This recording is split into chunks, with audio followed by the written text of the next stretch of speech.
26 points as a non-starter. Recently, our Dennis Scott found the all-time bench scoring leader in, of course, Shooter's Paradise.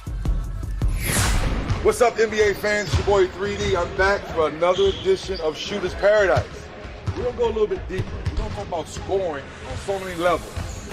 You see this guy right here, Mr. Six Man himself, Lou Williams. What's up, baby? What's up, big dog? The Scotty Report each night says, don't let Lou Williams go left. And you still get left. Take us through that mindset on how you're able to get to your spot. Got good teammates, especially Montrez when we're on the floor. He knows sometimes when teams want me to go right, he's going to flip screens where I can kind of snake, I can go either way. And I'm not weak going right. I prefer going left, so sometimes teams just give away too much going right. Once we get a couple buckets going that way, get that pick and roll moving, that opens that left back up. So. Take us through what you're looking for when you're sitting on the bench. Are you looking to see how the team gets off to a slow start, fast start? Take us through what you're looking for. Yeah, whatever's needed. Sometimes we get off to fast starts, and my mentality becomes to maintain, come in the game and give us another boost. And then sometimes when we're slow, it's also the same thing. Give us a boost on the offensive end, just bring energy and just change the tempo of the game. Has your outlook changed now? You have Paul George, you have Kawhi. Last couple of years, you've been the leading scorer of this team. Has anything changed? No, it has to stay the same. I think that's some of the reason that they came here. They realized the group that we had before they got here. So if they come here and then I kind of take a step back, we're not as strong. So my mentality has to stay the same and give us the same punch. Watching you warm up, take the fans through how you start in close first and then you work your way out to the three-point line. Yeah, my game is touch. Everything is about touch to me. I like to make 50 shots around the rim first, just to get my floaters going, just to know where the rim is, get my depth perception together, and then I start building out. Does it make you feel more confident now that Paul and Kawhi are around and they're like late game situations the other night? They said, no, Lou, you roll and do what you do. How does that make you feel? Well, we got selfless guys. We got guys on this team that don't really care who gets the credit. Like I said, we have a good problem of having too many weapons. Thankfully enough, our weapons don't really care who gets the credit, who takes the last shot, as long as somebody scores the basketball. So that's a good thing that we have. Most times they talk about the point guard having a special relationship with the head coach. You and Doc Rivers have a special relationship too. Yeah. What you do? It's just a real relationship. At this point in my career, I need a coach that's going to be honest with me and at the same time has confidence in the ability that I have. And so Doc has been there for me. He's been a great role model for me. What's the expectation for this team? I'm sure they're high, obviously because of the talent level that we have, but we're still building it out. We're still figuring it out. They call him Sweet Lou, 3 Six Man of the Year awards, and the most points in NBA history off the bench. And the most points in the NBA off the bench as well for the LA Clippers, who lead the league in that category as they did a season ago from a coaching standpoint. And sometimes to me, it's almost insignificant because you're going to play the guys whatever minutes you're going to play. And it's more the finishing lineup than the starting lineup. But there is this distinction, bench guys versus starters. What is the advantage that Doc Rivers has with Harrell and Lou Williams in that bench unit? Okay, let's clean all this up. Okay. Other than the Clippers up there, those other three teams, that's not a good sign. Because, Matt, I tell you this, if your bench is scoring more than the starters, you're in trouble. Other than the Clippers now. So when you look at the Clippers and think about something, you got Kawhi, and you're going to have Paul George coming back. So we're not going to see how really good as Clippers are now, we're not going to see how good they are until Paul George. You're talking about a guy averaged 25 points, 4 or 5 assists, rebounds, and everything. But this Clipper team, when you look at Lou Williams, Montrez, and those guys coming off the bench, they don't just score, Matt. They play D, they get offensive rebounds, they score in transition, they get to the free throw line. So even though they're leading the league in bench scoring, they bring a lot of other things to the table than just scoring that this Clipper team needs. Yeah, they bring a ton of energy, first of all, because Montrezl Harrell is just one big, gigantic ball of energy. He plays hard. And I tell you, the thing I love about bringing back Paul George, they can switch now. That's why when Montrez plays, he can guard guards. That guy moves his feet. He's an absolute, he just works so hard and he rolls. All these rolls you're seeing him doing. Now, he's getting finishing on these rolls. When he doesn't finish, that's because they've collapsed the defense on that roll. They got tired of seeing him dunk it. And then they get wide open shots because he rolled hard. And, Red Auerbach used to always say to me, I came off the bench early in my career and he'd say, I suppose you're going to start, complaining about, you want to start now. He said, don't be stupid, Mikhail. He'd say, you come off the bench. He said, they're already in a penalty. Sam, I would shoot 2 free throws by sprinting the floor, post up a little guard, get really deep on him. He'd push me on my back. I'd fall over like he pushed me in the back. I'd shoot 2 free throws within 30 seconds of being in the game because I didn't get the team in the penalty. I came in off the bench. The team was in the penalty. And he said, you're going to play against second unit guys. Yes. It's easier. He said, this is a great way to learn the game. And I came off the bench for my first 4 years in Boston, and I enjoyed it, Sam. I never thought it was a problem. He'd always tell me about Frank Ramsey and John Havlicek and the Celtic tradition, and it was really, I liked it. I never had a problem with it. Mac, when you remember this, when I was starting in Minnesota and we drafted KG, the first 41 games, KG started. And the conversation I had about Flip when we wasn't going to make the playoffs, and it was, everybody gave me a lot of credit for being unselfish, but I looked at it this way. The writing was on the wall. He was better. I mean, that's obvious. So I knew that was going to happen. And Flip was just nice enough because we wasn't a playoff team and I was a veteran and played hard, the captain. He didn't want to do that, but I didn't want to be that guy to, one, stunt him, and two, I wanted to extend my career by me coming off the bench. It gave me another 4 or 5 years of good playing, and I played 20, 25 minutes a game, and it extended my career. So again, sometimes coming off the bench is not a bad thing. No. Sometimes it can be a good thing. It just plays, it all depends on how you look at it. Yeah, and then you started playing with Kevin, so you finished a lot of games. Yes. And so that's the fun thing. Like Red used to always say, it doesn't matter who starts, it matters who's finishing. That's right. And if you finish games, that's where you want to be when the game's coming down to the end and it's fun, your heart's beating, it's one of those close games. Those are fun to play in. But I never mind coming off the bench. And getting back to the Clippers, when Paul George comes back, they can put some defense on you. Yes. I'm interested in watching them defensively. Offensively, they're going to be good. Because you got Kawhi, who's the ultimate bailout guy. He's going to take his time. Lou Williams can score. But that guy right there can defend. And they're going to put some lockdown on some cats. And here's the thing.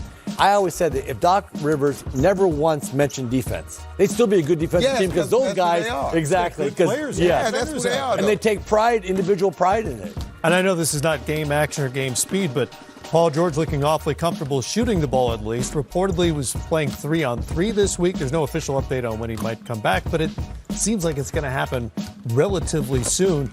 And for a Clipper team that is surprisingly only 18th in the league in terms of defensive efficiency, you've got the potential for a complete lockdown unit, regardless of how long the offensive chemistry. Yeah, you just look at the mindset, and that's the thing that I love about this Clippers team. It's not, Doc is not having to make guys play defense and play unselfish. That is who they are. When they wake up in the morning, half of that basketball team rather play D than shoot. Yes. So Doc really in a great position. And then last year, Doc said something that he's so right.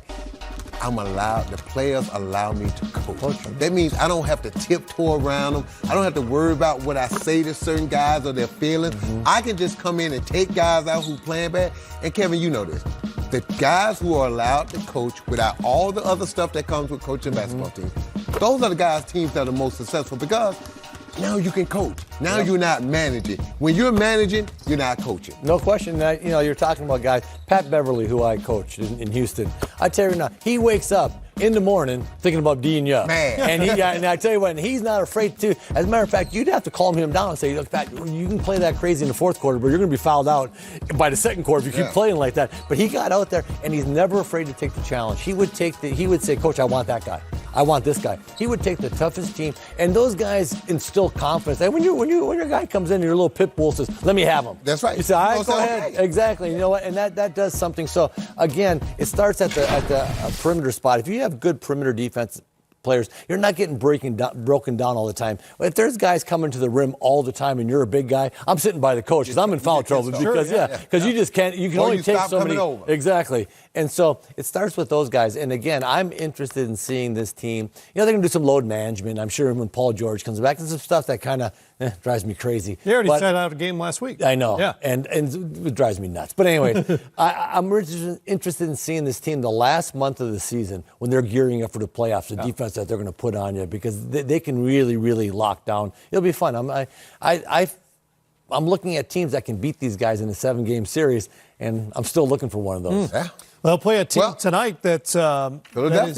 linked. Big fella getting the paint. Ooh. Yeah, well, Montrezl Harrell is too small for Joel Embiid. Hey, I don't care how hard Montrezl that would plays. be the NBA Finals, though. You're getting pretty deep there. Yeah. They'll play a team tonight, the Utah Jazz, whose identity is as linked to defense as any of the last decade or so. And you see the numbers bear it out yet again. Top 3 in defensive rating, scoring, points in the paint allowed, and defensive rebounding percentage as well. And I guess the question for you guys is this regular season great defense, or is this potentially deep playoff run great defense? It's building you build your defense from the regular season, and you hope it carries you into the playoffs. And the thing about this Utah team, when we watched this video, they fight over screens, something that teams don't do now. They just switch, and they make you play ugly basketball. And to your question, can that carry over into the playoffs? Absolutely, because if they slow the game down and funnel you to Rudy Gobert, you got to spend the night shooting over him, and they're pressuring you that way. It's going to be a long night. No, I agree. I mean, the reason that they fight over screens is because they don't want Rudy switching out and being on the perimeter. They want him covering the basket. So when you do that, you just tell your guards, look, you know what? I'm not going to ask Rudy to get out of the paint, so you're going to have to fight over screens. Yeah. Now, it'll be an emergency switch if you have to, but only emergency. So when you tell that to a lot of players, every pick's an emergency. They go, I got picked. And you got to say, no. You got to fight over the screen. That's when you start hearing that horn. And you start coming out the game. Amen. Oh, they start fighting over screens here. And then Quinn Snyder does a nice job of holding those guys accountable defensively. To your question, does the defense carries over? A couple things always carry over to the playoffs. Rebounding and defense. If you're a good rebounding team in the regular season, you're going to rebound the ball in the playoffs. If you're a good defensive team in the regular season, you're going to find a way to play good defense because you play against a bunch of different teams. The one thing that I always said that concerns me a little bit about Rudy is they play one of those weird hybrid teams that take a guy that shoots a three, and you got to go out and he's got to get out of the paint because they rely on him so much. And then to me, that's one of those things where you say, let's just say, Brook Lopez. These guys.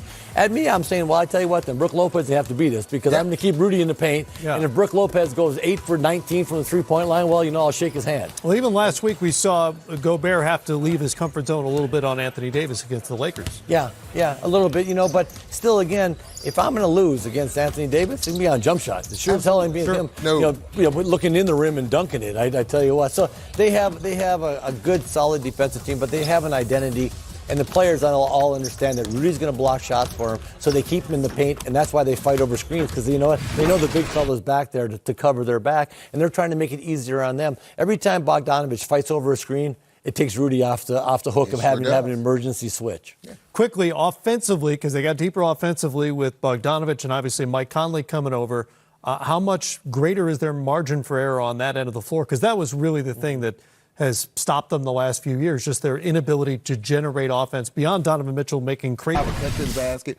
But they just can't let those guys stand because those two guys are used to having the ball. So you need them on the court together, but you got to figure some things out. I agree. And Conley loves to use his left hand. Come off screen and roll. He shoots the last balls in the paint with his right hand, but he comes off. So you put him coming off his left on the right side, coming off a screen to the middle, and have a double pin down on Mitchell on the weak side. And Spider Mitchell's coming off, I think, to his dominant hand. And that's why I like the left-handed, right-handed Take away the help defense. Don't let guys. When I hate when guys go 1-4, the defense just sitting there waiting. Yeah, exactly. And what ends up happening? You end up taking a fadeaway step back three because there's nowhere to go. Get some action and make those defenders on the weak side make a decision. Either they help, they lock and trail, come on top, make them make decisions, and most of the time we know those guys make a mistake. Yeah, no question. All right, time to take a break. Before we do, we'll check in on a couple of games that have just